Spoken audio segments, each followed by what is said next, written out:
Bom dia, muito bom dia, meus irmãos. Que a paz de nosso Senhor Jesus Cristo seja com todos os telespectadores que nos assistem nesta manhã. É um dia de alegria, de paz, de felicidade, é uma segunda-feira, todo mundo pronto, se movimentando para trabalhar e nós iniciamos mais um programa, uma nova dimensão. Um programa que leva a você a paz, a bênção, a alegria e com certeza, no final, uma oração de fé para que a sua semana seja tremendamente abençoada. Que a graça, a paz de nosso Senhor Jesus Cristo esteja chegando aí até você. Esse é o nosso desejo. Bom dia! Chegamos a mais uma segunda-feira, início de semana, e o que eu tenho para desejar a você, senão uma excelente semana, abençoada por nosso Jesus Cristo. Eu quero lembrar você que Ele prometeu estar conosco em todos os momentos. Então, compartilhe Jesus com as suas dificuldades. Não há nada difícil demais para Ele. E fala com Ele, sabe? Fala baixinho, fale alto, mas fale com Ele e alivie esse peso aí que está sobre a sua vida e siga em frente, porque não existe motivo para retroceder. A vitória já foi conquistada por aquele que te fortaleceu. Bom, agora que você já sente aí mais ânimo, eu acredito, vamos juntos assistir uma canção com Amanda Souza. O título da música é Eternamente. E eu vou assistir com você e daqui a pouco a gente volta para conversar.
Olhando aos montes, sei que estás a me ouvir. Tu estás a me ouvir.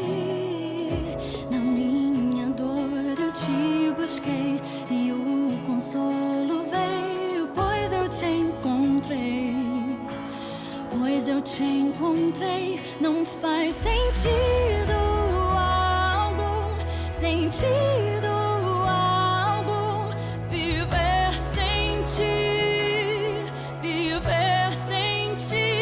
Não faz sentido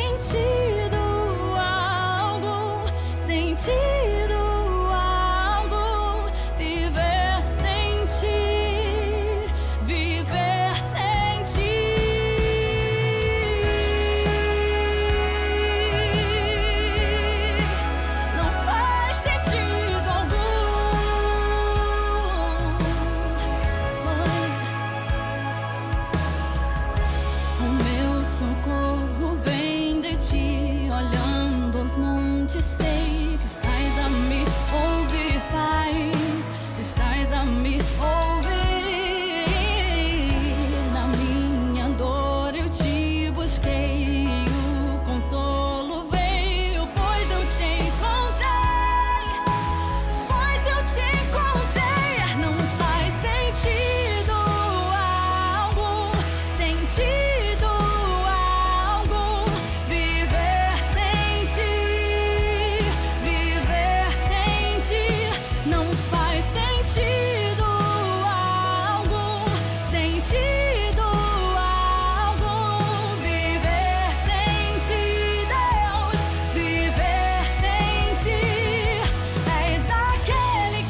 Bom dia, minha querida amiga. Olha nós aqui de novo para compartilharmos das bênçãos, das experiências que temos vivido, dessa jornada maravilhosa, esse privilégio de Deus de podermos estar caminhando e vencendo a cada dia.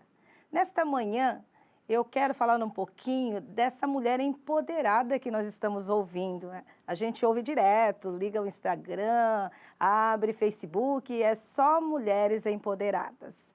Mas lá no livro de Gênesis, no capítulo 2, do versículo 18, a Bíblia fala assim que Deus, ele vê que não era bom que o homem estivesse sozinho. Ele diz assim, não é bom que o homem esteja só. Far-lhe-ei uma ajudadora. Nós vemos aí Deus valorizando a mulher. Ele colocando uma pessoa para estar ao lado do homem, para ajudar a pensar, aconselhar, mostrar aquilo que muitas vezes a mulher vê e eles não conseguem ver, algo assim nesse sentido. Mas vai passando o tempo e é aquela história que nós todos conhecemos, a humanidade conhece, da serpente ali tentando desvirtuar Eva, e Eva entra pelo caminho da desobediência, come do fruto, dá o fruto para o marido e é expulsa do paraíso. Isso tudo trouxe a nós mulheres um preconceito muito grande, principalmente naqueles tempos. A mulher ela tivou sendo escravizada, sendo mutilada, desvalorizada, como se todos os problemas da humanidade tivessem vindo da mulher. E com o tempo, através do conhecimento da palavra, nós vamos vendo que não é desta maneira. E uma coisa tão interessante que eu li outro dia, uma pastora escreveu, e ela disse assim que Deus ele nos amou de uma maneira tão grande. E que quando ele fez a mulher para estar ao lado do homem, ele fez a mulher com um propósito, ele fez um ser inteligente, um ser capaz, um ser cheio de dons, de talentos, e tudo isso nós recebemos ali de Deus. E com o passar do tempo, com essa discriminação que aconteceu, foram ficando esquecidos. Não que a mulher perdesse isso, mas foram ficando esquecidos. Mas quando nós lemos na Bíblia, nós vemos muitas mulheres usando esse dom, essa inteligência, como Débora, Ruth, Esther, livrando o seu povo. Nós vemos tudo isso através da palavra de Deus. E o que tem acontecido nessa geração? A mulher, ela, por não conhecer o seu valor, ela acaba indo por caminhos para ganhar essa liberdade, por caminhos e por princípios que não são divinos, não são bíblicos. Ao invés de exaltá-las, acaba por trazendo mais discriminação ainda, mais rejeição ainda da sociedade.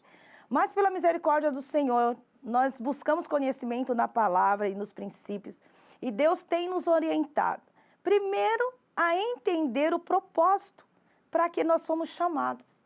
Qual o propósito de nós estarmos ao lado de um homem? E uma coisa que eu ouvi essa semana também de uma pastora, que nós não somos feministas, mas nós somos femininas.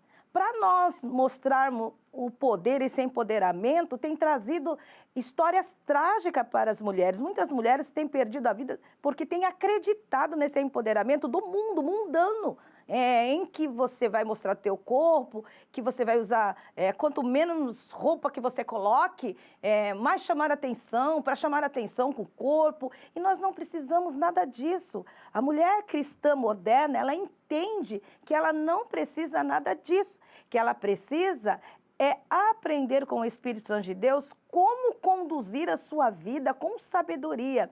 Pastora, a mulher pode trabalhar fora? Claro que pode. Nós estamos falando da mulher cristã moderna, um tempo que a mulher precisa sair mesmo para trabalhar, para ajudar o seu esposo, para ajudar os seus filhos. Mas ela precisa entender que tudo isso é vindo de Deus. E quando ela entende isso, isso não traz prejuízo para a sua vida. Que ela precisa buscar conhecimento, ela precisa ler, ela precisa fazer uma faculdade, ela precisa precisa e nós agradecemos a Deus, temos gratidão ao Senhor que tem aberto essas portas para a mulher cristã e nós temos saído para aprender, eu com mais idade, outras mulheres ainda vindo e gostamos de ler, já podemos nos expor. Estamos aqui nesta manhã falando com você algo extraordinário, que há alguns tempos atrás, poucos tempos atrás, a gente não poderia fazer.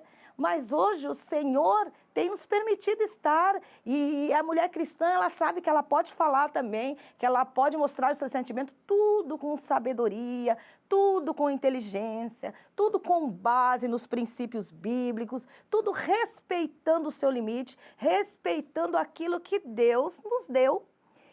Outra coisa interessante que a gente tem visto é muitas mulheres ainda perdendo suas vidas, sendo mutiladas, estupradas, violentadas, por causa dessa exposição demasiada.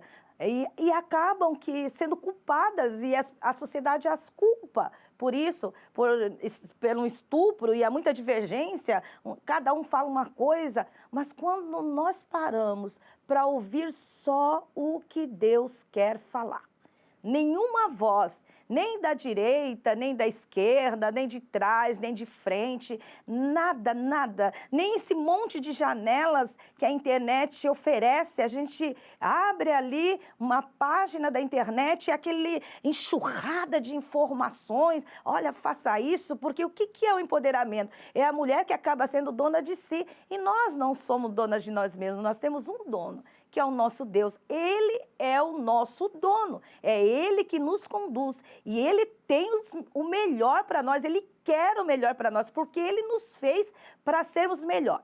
Então, quando você se levantar, a primeira coisa que você tem que fazer é sentar, orar e pedir direção de Deus.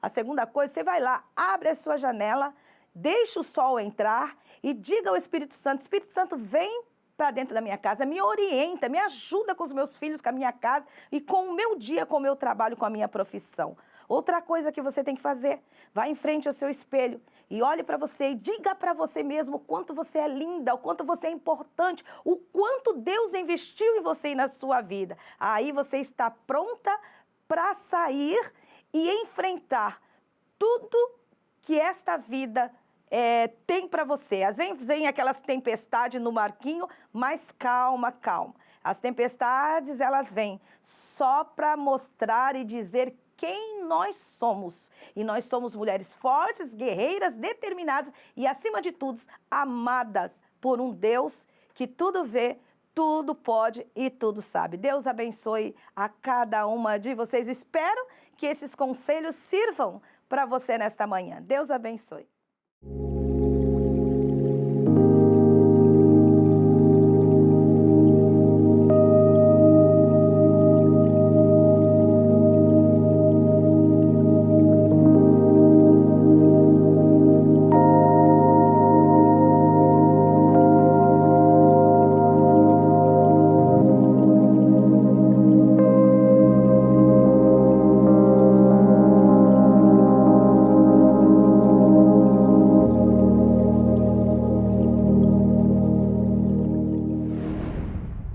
Deus, Ele tem soberania sobre tudo o que existe. Ele é o grande rei que governa com justiça e amor. E quando Deus é o nosso rei e é o rei do nosso coração, da nossa vida, ela é guiada por Ele para o nosso próprio bem. E é sobre isso que Raquel Oliver canta agora na música Ele Não Errou.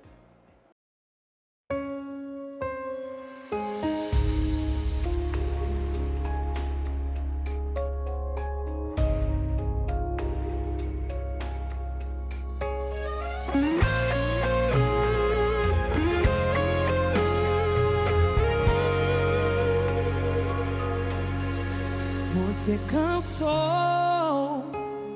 e tá tudo bem na vida você se cansar. Você chorou, mas você não é de aço, tá tudo bem chorar. E essa dor vai minando pouco a pouco a tua fé. Mas o teu Deus vai te manter de pé. Ele não errou quando te escolheu e não desistiu do que te prometeu. E por mais que as circunstâncias digam não, Ele continua sendo Deus. Ele não errou quando te escolheu. O cenário não muda os planos de Deus. A realidade diz que é pra desistir, mas quando Ele entra em cena, tem recomeço onde era o fim.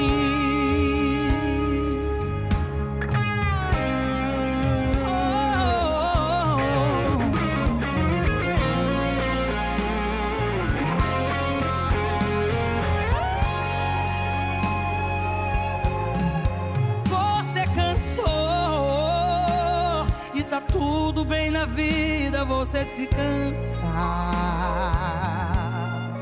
Você chorou, mas você não é de aço, tá tudo bem chorar.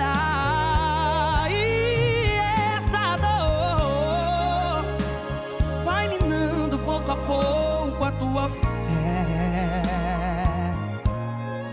mas o teu Deus tá vendo tudo, é Ele quem vai te manter de pé.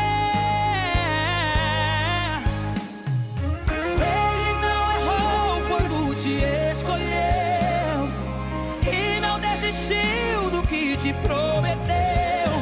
E por mais que as circunstâncias digam não, Ele continua sendo Deus.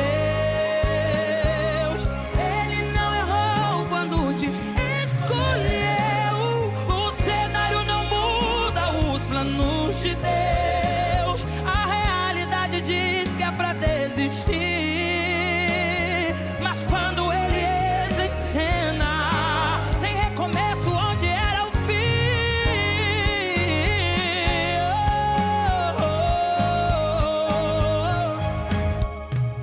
Não acabou, não é o fim. O Deus do recomeço hoje chegou aqui pra reescrever o que o homem apagou. Tem continuidade na história que Ele projetou.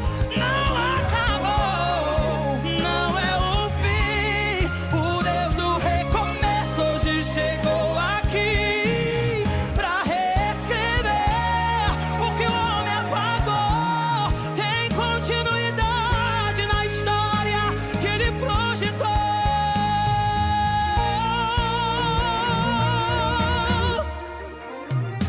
Ele não errou quando te escolheu e não desistiu do que te prometeu. E por mais que as circunstâncias digam não, Ele continua sendo Deus. Ele não errou quando te escolheu. O cenário não muda os planos de Deus. A realidade diz que é pra desistir, mas quando Ele entra em cena,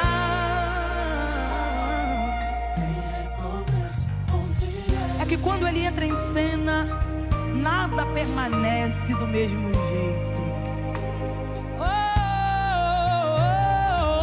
Ele vai entrar em cena pra operar milagres.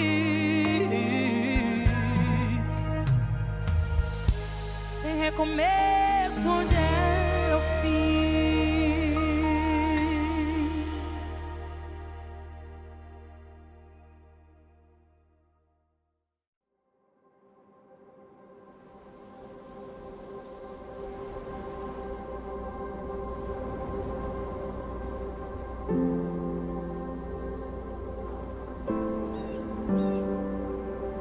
A Bíblia não é uma série de histórias desconectadas. Ela é uma única narrativa na qual cada história, cada personagem, aponta para além de si, para alguém maior. A história de Adão e Eva não trata apenas do primeiro homem e mulher. Há um Adão melhor e verdadeiro, que passou no teste do jardim e cuja obediência é atribuída a nós. Há um Abel melhor e verdadeiro, assassinado sem ter culpa, cujo sangue clama não pela nossa condenação, mas por nossa absolvição. Há um Abraão melhor e verdadeiro, que atendeu ao chamado de Deus para deixar seu lar e todo o conforto, partindo ao vazio e ali criando um novo povo de Deus. Há um Isaque melhor e verdadeiro, filho da graça e da promessa, que não foi apenas oferecido por seu pai sobre o monte, mas de fato sacrificado por todos nós. Há um Jacó melhor e verdadeiro, que lutou e recebeu o golpe do castigo que cabia a nós, a fim de que, como Jacó, só recebêssemos a ferida da graça, que nos desperta e nos disciplina. Há um José melhor e verdadeiro, que, estando à direita do rei, perdoa aqueles que o traíram e o venderam, usando seu novo poder para salvá-los. Há um Moisés melhor e verdadeiro, que se põe no abismo entre o povo e o Senhor, mediando uma nova aliança. Há uma rocha de Meribá melhor e verdadeira, ferida pela vara da justiça de Deus, que agora nos dá água no deserto. Há um Jó melhor e verdadeiro, alguém que conhece o sofrimento injusto e que intercede e salva seus tolos amigos. Há um Davi melhor e verdadeiro, cuja vitória se torna a vitória de seu povo, ainda que eles mesmos não tenham levantado uma pedra sequer para conseguir isso. Há alguém melhor e verdadeiro que, como Esther, não arriscou apenas perder um palácio terreno, mas abriu mão do trono celestial. E não apenas arriscou sua vida, como a deu por completo para salvar seu povo. Há um Jonas melhor e verdadeiro, que foi lançado à tempestade a fim de que dela nós fôssemos resgatados.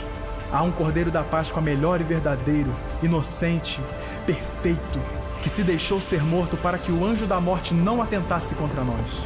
Ele é o verdadeiro templo, o verdadeiro profeta, o verdadeiro sacerdote, o verdadeiro rei, o verdadeiro sacrifício, a verdadeira luz e o verdadeiro pão. A Bíblia não é uma série de histórias desconectadas. Ela é uma única narrativa que aponta para uma única pessoa: Jesus.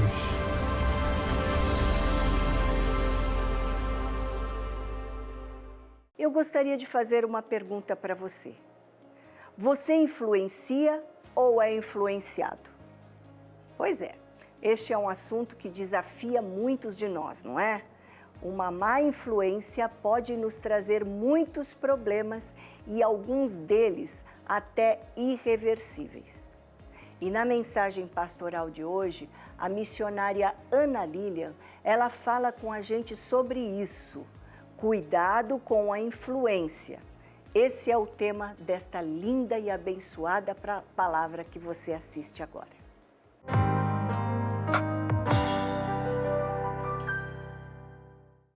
Vamos abrir as nossas Bíblias em 1 Reis, capítulo 13. Eu vou ler um versículo, mas eu não serei nécia em pregar só sobre esse versículo. A gente vai fazer um caminho diante da Bíblia para a gente entender o que o Senhor está falando conosco. 1 Reis, no capítulo 13, no versículo 15, 16 e 17. E 18 também.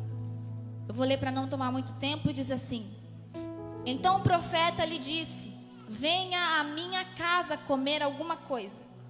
Mas o homem de Deus disse: Não posso ir com você, nem posso comer pão ou beber água neste lugar. A palavra do Senhor me deu essa ordem: Não coma pão, não beba água lá, nem volte pelo mesmo caminho por onde você foi. Mas o profeta idoso lhe respondeu: Eu também sou profeta como você. E um anjo me disse por ordem do Senhor: Faça-o voltar com você para a sua casa, para que coma pão e beba água. Mas ele estava mentindo.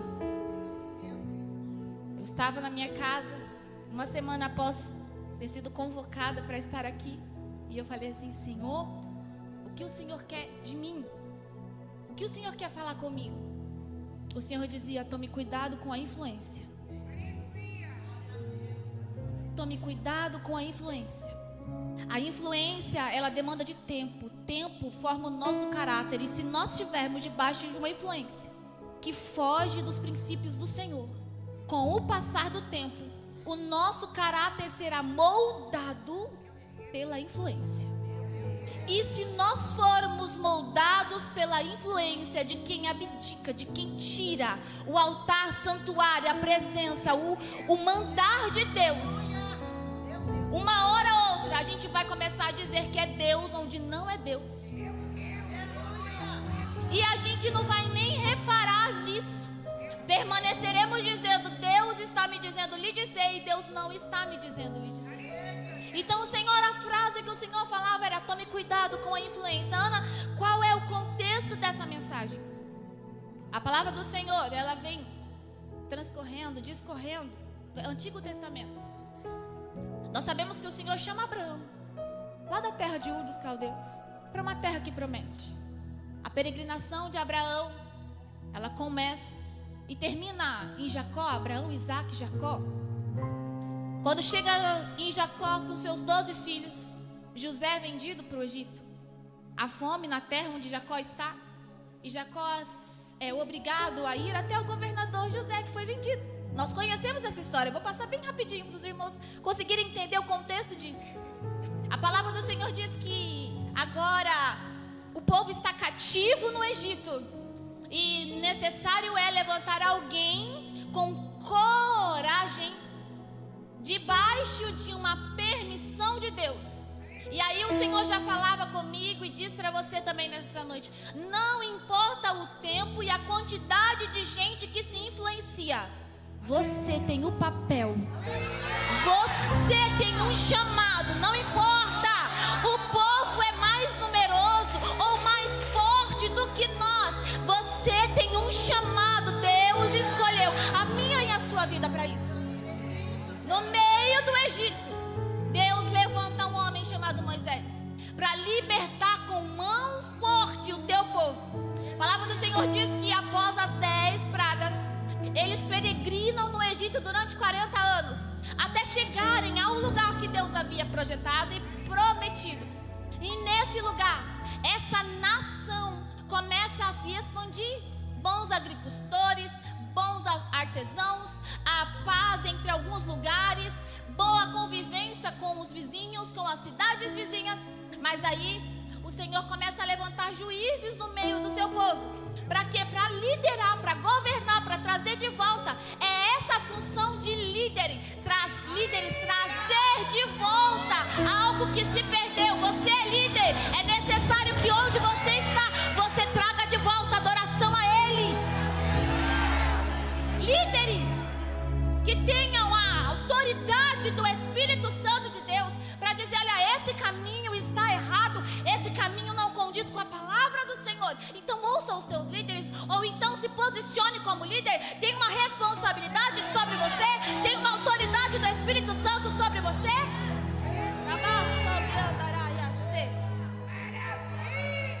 Só que chega um momento em que o povo está sofrendo contra os filisteus, e eles olham para os lugares vizinhos e todo mundo tem um rei, menos o povo de Israel, menos as tribos, as 12 tribos. Eles não têm. O objetivo deles de pedir para Deus é trazer alguém cujo trono, cujo poderio fosse sucedido, fosse permanente, onde alguém morresse, tivesse alguém para botar no lugar. Essa era a intenção, trazer a união das 12 tribos.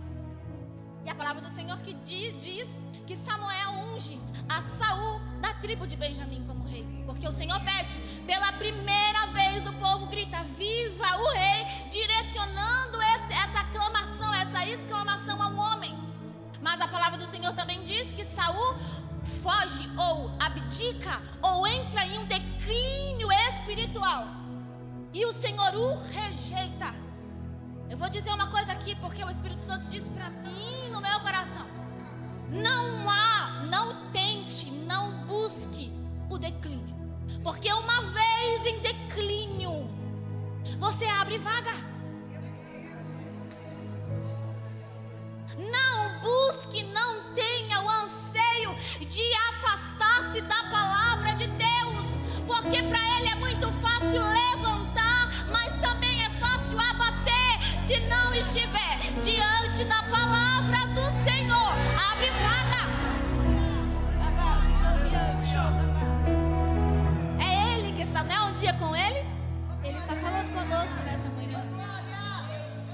Senhor diz que Samuel vai lá em Belém e unge um menino, magrinho, pequenininho. E quando chega lá diante do gigante, a armadura de Saul, porque a palavra do Senhor diz que Saul era grande, que os homens mais altos olhavam para ele e ainda não conseguia chegar diante dele. Imagina a mim perto dele, né? E vem Davi, pequenininho. E aí o Senhor já nos mostra, como ele diz para Samuel: Samuel, eu não olho a aparência. Não cabe nem na roupa de Saul. Só que sabe o que ele fez quando ninguém via? Matou um urso e um leão. É aquilo que o céu sabe sobre você. É aquilo que Deus conhece sobre você. Não é o teu sapato, tua roupa, o teu jeito de falar, o teu jeito de posar. É o que Deus sabe quando ninguém estava lá para ver. Quando ninguém estava lá para ver. A palavra do Senhor diz que existe uma promessa sobre Davi, que diante do trono sairia um rei, acima de todos. Estava sobre Davi, e o reinado de Davi não seria destituído. O Senhor não entregaria o reinado de Davi, da tribo de Judá, para ninguém. Permaneceria, porque era detentora de uma promessa, da qual nosso Senhor Jesus veio. Promessa. Sabe que a palavra do Senhor diz que quando Davi está se aproximando da hora da morte, Davi está velho. E eu quero dizer aqui que todas as vezes que eu mencionar a palavra velho, eu não quero ser indelicado, e não estou dizendo sobre os nossos cabelos brancos ou a estatura da gente. Quando a palavra do Senhor fala velho, Ele quer falar sobre o tempo de influência. Entenda isso, você vai entender muito bem. Davi estava já envelhecido, fraco, e aí existe o seu próprio filho se levanta e se declara rei de Israel. O meu pai está envelhecido, não tem força, o seu próprio filho se levanta como rei. Mas se não é o lugar onde Deus quer, e quem se levanta não é o que Deus quer para ocupar, não adianta.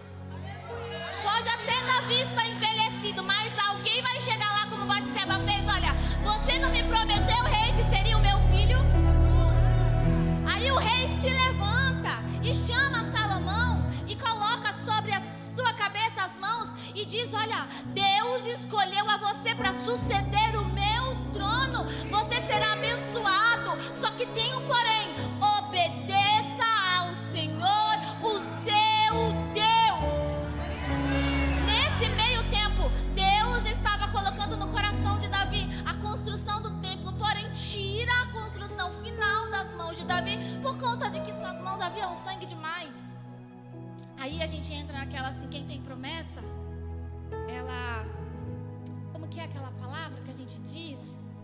Que quem tem promessa, o Senhor chega e leva até o fim, né? Mas dependendo da forma que você está, são os seus filhos que viverão as suas promessas. Porque às vezes o Senhor precisa poupar, como Ele poupou Davi. Davi, o sonho é seu, escreva tudo, mas quem vai concluir é a sua próxima geração. Uma coisa o Senhor estava acalmando o coração: não vai morrer com você o projeto que você tem. Alguém vai ser apto o suficiente para continuar a tua empresa, para continuar a tua igreja, para continuar a tua família. Deus não vai deixar o teu lugar desocupado quando você se for. Aleluia! A preocupação de Davi é que Salomão era novo demais. E tem razão. Quando a gente é novo demais, a gente não tem tanta experiência quanto as pessoas mais experientes. Mas vamos seguir um pouquinho à frente, a gente vai voltar ali. Quando Salomão é colocado como rei, existe uma guerra. Uma guerra, por conta de todas essas situações que a gente está dizendo aqui. Só que lá pra frente, no versículo 11, diz que Salomão, o reinado de Salomão foi um dos mais poderosos. A Bíblia fala que nenhum outro se comparou a esse reinado. Houve a construção do templo. Salomão era um ótimo articulador. Ele casava com mulheres de outros povos e assim mantinha a paz no seu reinado. Era um homem inteligente. Diz a palavra do Senhor que ele se coloca diante de Deus com sinceridade e diz: eu sou novo demais, Senhor. E olha o trabalho que o Senhor está me dando. Olha a posição que o Senhor está me dando. Me dê sabedoria para lidar com esse povo que é teu. A palavra do Senhor diz que o Senhor concede-lhe sabedoria. E ele é o homem mais sábio que já existiu. Mas a palavra do Senhor diz que nos fins dos seus dias, na sua velhice, novamente falando sobre a influência, a Bíblia do Senhor diz que à medida que ele envelhecia, suas mulheres o induziram a abandonar ao Senhor. Entenda o que Deus está falando conosco nessa manhã. Sob a influência de quem estava por perto, Salomão foi abrindo mão e voltando-se para outros deuses. Ele constrói e começa a adorar a Astarote, Moloque e Camós. 3 deuses de 3 povos vizinhos a Israel. Só que quando ele está nessa situação, o Senhor diz: porque você fez tudo isso, eu vou destituir, eu vou tirar, eu vou causar uma divisão. E que você só vai ficar, eu vou esperar você morrer, eu não vou tirar da tua mão, mas quem vier depois de você vai ficar sob o domínio só de 2 tribos. E as outras 10 serão separadas. E chama a Jeroboão, um dos servos de Salomão. Enquanto ele está caminhando, um profeta lhe entrega uma capa, rasga em 12 pedaços, entrega 10 pedaços para Jeroboão e diz: você vai ser rei por 10 tribos de Israel. Ana, por que tudo isso? Para você entender por que há essa separação. Por que agora é reino do norte e reino do sul? Porque houve a separação do reino inteiro de Israel. O reino do norte com 10 tribos, o reino do sul com 2 tribos, cujo Jesus veio exatamente da tribo do sul, que é a promessa vindoura do Senhor. Nas 10 tribos acima, que ficaram sob o domínio de Jeroboão, sabe o que aconteceu? Jeroboão, ele observou e disse: opa, nós temos um terreno fértil aqui, as fontes de águas estão no nosso ambiente, só que nós estamos em desvantagem. O templo da adoração está no reino do sul. Se esse povo que está junto comigo passar a fazer a peregrinação até Jerusalém, eles vão se aliar a Roboão e eu vou perder o meu trono. Então o que eu vou fazer? Eu vou construir 2 altares. 2 altares que profanam o nome do Senhor.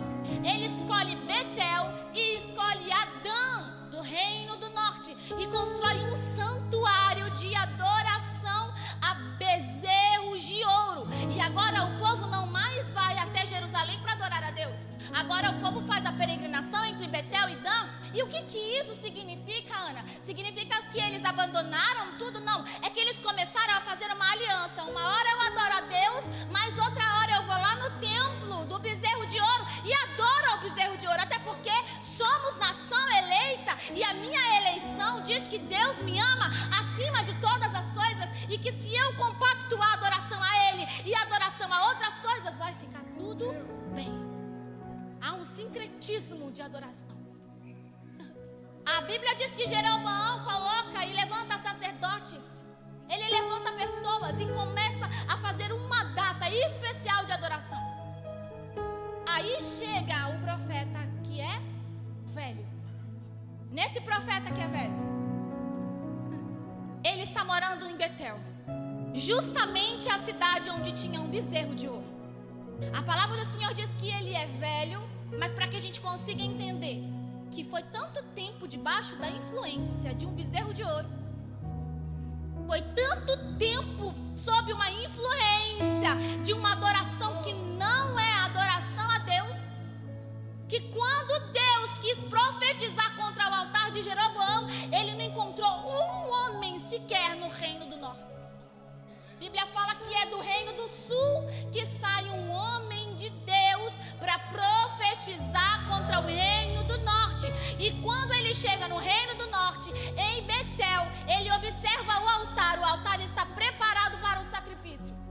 O homem de Deus diz: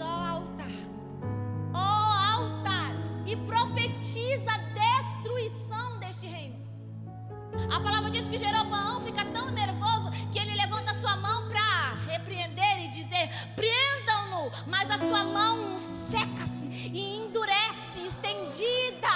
E ele clama ao profeta e diz: profeta, clame por mim para que essas minhas mãos... Olha o que aconteceu. A palavra diz que por amor e por ouvir o clamor do profeta, do homem de Deus, de Judá, a mão dele volta ao lugar, mas o altar é fendido, o altar é aberto, se cumprindo a profecia de Deus. Aleluia! Não importa onde Deus nos leva, se Ele disser para profetizarmos promessas e bênçãos, profetizaremos promessas e bênçãos. Mas se Ele disser para nós destruição e arrependimento, profetizaremos destruição e arrependimento. Mas de uma coisa a gente precisa ter certeza: se é Ele que fala, a gente só escuta. Se é Ele que fala, a gente só olha para dentro de nós pedindo misericórdia. Aleluia! Só que quando o homem de Deus estava no Reino do Sul, Deus deu um alerta para ele: você não vai comer pão, você não vai beber água, e você não vai voltar pelo caminho que você foi ao Reino do Norte. E o rei, ele fica tão impressionado, Jeroboão fica tão impressionado com aquele milagre, com aquilo que Deus havia feito, que ele diz: vamos lá para minha casa, eu vou te recompensar. E o homem de Deus se mantém firme: não, eu não posso ir, porque Deus me disse assim, assim, assim, não vou. A palavra do Senhor diz que ele volta por outro caminho. Mas os filhos do profeta velho contam para ele o que aconteceu. E ele pergunta: onde está este homem de Deus? E eles falaram: olha, ele seguiu aqui por esse caminho, você vai encontrá-lo se você for por aqui. Mas quando chega no meio do caminho, o profeta, o homem de Deus do Reino do Sul, vê uma árvore estrondosa, a grande árvore, se assenta embaixo dela e vem ao encontro um profeta idoso, influenciado. Ele chega e diz: você é o profeta de Deus? O homem de Deus que veio de Judá? Sou eu, sim. Então, vamos lá para minha casa, vamos comer, porque eu sou profeta como você. Eu sou igual a você. O mesmo Deus que habita em você é o Deus que habita em mim. E diz o profeta novo do Reino do Sul, diz: não, não é porque Deus falou para mim que não era para eu ir, não. Mas é que um anjo... O apóstolo Paulo não disse que se nem anjos viessem e dissessem algo a respeito, que não era nem pra gente seguir? Anjo é mensageiro de Deus, e se Deus quer falar alguma coisa conosco, Ele mesmo pode vir até nós. Mas aquele homem diz: um anjo veio para causar mais um impacto. E ele disse que você pode vir até a minha casa, que você pode comer, beber e ficar lá em casa. Só que a Bíblia diz que ele estava mentindo, e a mentira custa uma vida inteira. Porque a palavra do Senhor diz que esse homem vai para casa obedecendo a voz do profeta, desobedecendo a voz de Deus. E diz que enquanto ele come e bebe, Deus sim começa a usar agora a boca daquele profeta influenciado, dizendo: você fez exatamente o que eu havia lhe dito para não fazer.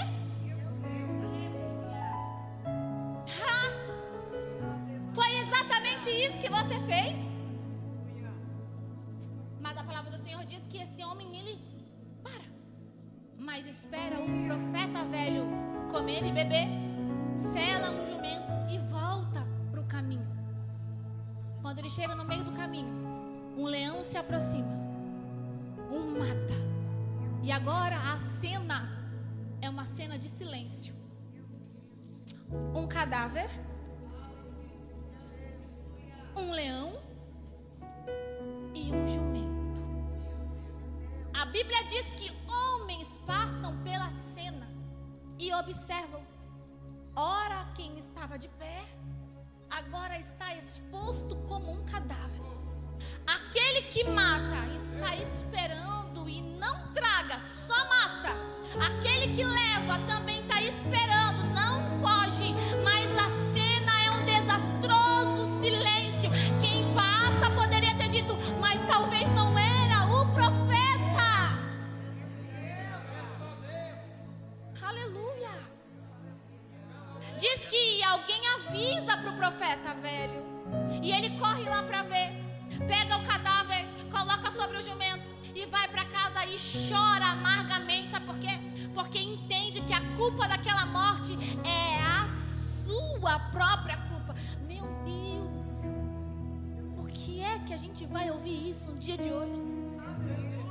Porque Deus está nos dando um alerta. Escute com os teus ouvidos, você que está aqui, você que está na sua casa. Deus está nos dando um alerta de posicionamento diante da palavra de Deus. Não dá mais pra gente fazer um sincretismo de ideologias se a palavra do Senhor de Deus, do Senhor, nos diz exatamente o que precisamos fazer. Deus está nos dando alerta.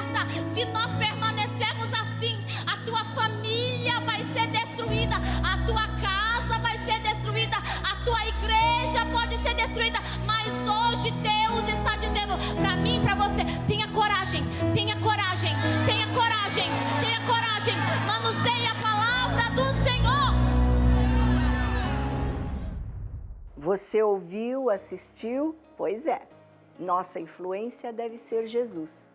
Nós devemos olhar para Ele e não espelharmos nas atitudes de outras pessoas que não sejam as dele.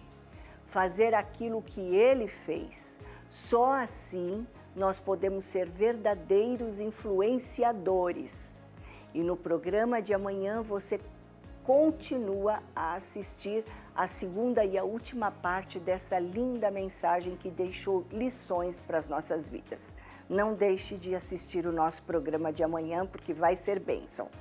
Daqui a pouquinho, o pastor Paulo Correia estará orando por você e encerrando o programa. Mas antes, você assiste então Valesca Maíssa cantando o Salmo 91. Eu vou indo, mas amanhã, querendo Deus, nós voltamos a nos encontrar aqui às 9 em ponto, ok? Deus abençoe você e até lá.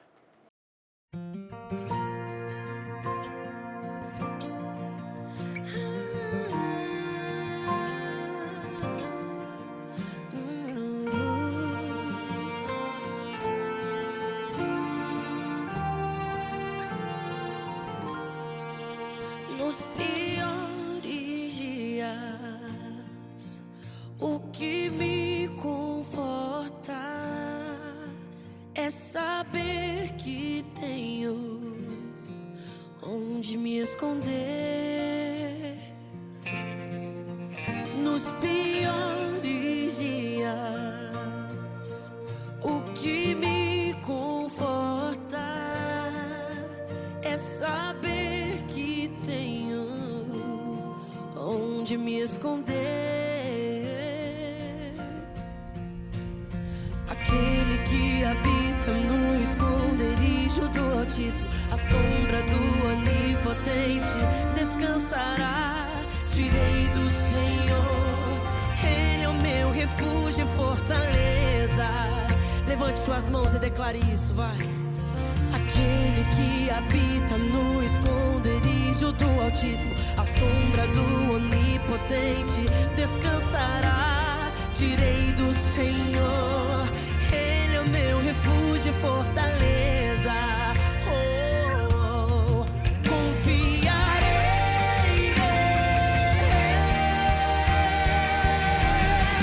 Deus não vai deixar que o inimigo roube a minha paz. Ele é um refúgio e fortaleza, o que eu não posso, Ele faz. A minha casa, a minha família estão guardados. Eu declaro que nenhum mal prevalecerá. O Senhor sustentará os meus passos pra eu não tropeçar, e dará ordem aos seus anjos para me guardar. Eu não vou temer, vou confiar. Tenho Deus que guarda minha casa.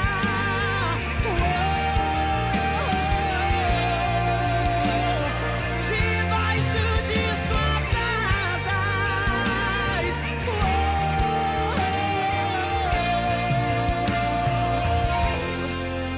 Não importam os dias de guerra, quando eu tenho pra onde voltar. A tua presença é o meu lar, a tua presença passar. Não importa os dias de guerra, quando eu tenho pra onde voltar, a tua presença é meu lar, a tua presença. Deus não vai deixar que o inimigo roube a minha paz. Ele é um refúgio e fortaleza, o que eu não posso, ele faz. A minha casa, minha família estão guardados. Eu declaro que nenhum mal prevalecerá. O Senhor sustentará os meus passos pra eu não tropeçar, e dará ordem aos seus anjos para me guardar. Eu não vou temer, vou confiar. Tenho Deus que guarda minha casa.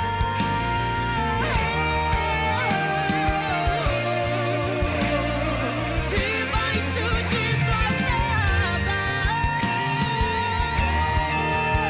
Ele guarda minha casa. Debaixo de suas asas.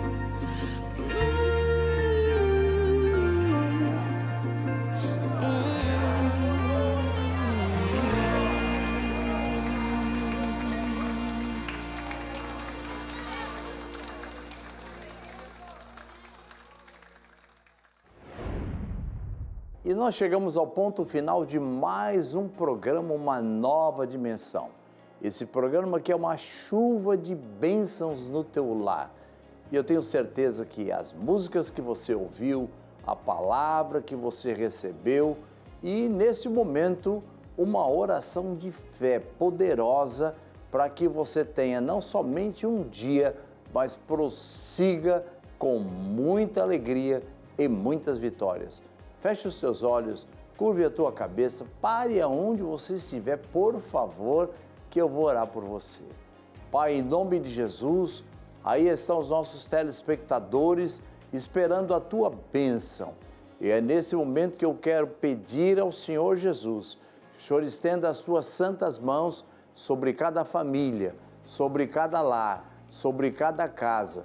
Abençoa esta nação e nos dá uma nação de paz.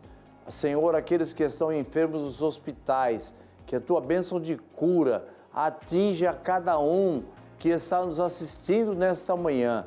Aqueles, Senhor, que estão encarcerados, tem misericórdia deles, Senhor, que eles possam ficar livres uma hora e ser cidadãos, bons cidadãos. Abençoa, Senhor, a família, abençoa cada um de nós e guarda-nos debaixo das tuas potentes mãos, em nome de Jesus. Amém.